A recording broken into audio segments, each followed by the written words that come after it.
প্রিয় রুদ্র, প্রযত্নে আকাশ, তুমি আকাশের ঠিকানায় চিঠি লিখতে বলেছিলে। তুমি কি এখন আকাশ জুড়ে থাকো? তুমি আকাশে উড়ে বেড়াও তুলোর মতো, পাখির মতো। তুমি এই জগৎ সংসার ছেড়ে আকাশে চলে গেছো। তুমি আসলে বেঁচেই গেছো রুদ্র। আচ্ছা, তোমার কি পাখি হয়ে উড়ে ফিরে আসতে ইচ্ছে করে না? তোমার সেই ইন্দিরা রোডের বাড়িতে আবার সেই নীলক্ষেত, চাপাক, পরিবাগ, লালবাগ চষে বেড়াতে ইচ্ছে তোমার হয় না? আমি বিশ্বাস করি না। ইচ্ছে ঠিকই হয়, পারো না। অথচ একটা সময় যা ইচ্ছে হতো তোমার তাই করতে। ইচ্ছে যদি হতো সারা রাত না ঘুমিয়ে গল্প করতে করতে, ইচ্ছে যদি হতো সারাদিন পথে হাঁটতে হাঁটতে। কে তোমাকে বাধা দিত? জীবন তোমার হাতের মুঠো হয়েছিল। এই জীবন নিয়ে যেমন ইচ্ছে খেলেছ।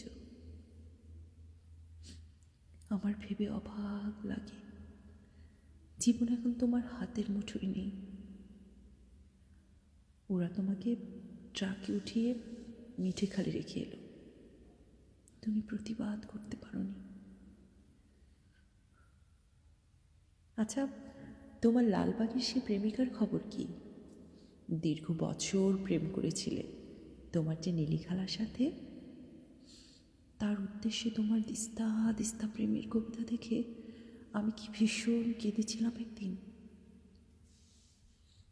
তুমি অন্য কারোর সাথে প্রেম করছো, এ আমার সইতো না। কি অবুঝ বালিকা ছিলাম, তাই কি? যেন আমাকেই তোমার ভালোবাসতে হবে, যেন আমরা দুজন জন্মেছি দুজনের জন্য। যেদিন তোমাকে ট্রাকে করে বাড়ি থেকে নিয়ে গেল, আমার খুব দম বন্ধ লাগছিল। ঢাকা শহরটিকে এত ফাঁকা আর কখনো লাগেনি। বুকের মধ্যে আমার এত হাহাকারও আর কখনো জমেনি।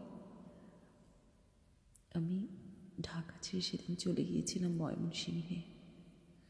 আমার ঘরে তোমার বাক্স ভর্তি চিঠিগুলো হাতে নিয়ে জন্মের কান্না কেঁদেছিলাম। আমাদের বিচ্ছেদ ছিল 4 বছরের। এত বছর পরও তুমি কি গভীর করে আমার বুকের মধ্যে রয়ে গিয়েছিলে।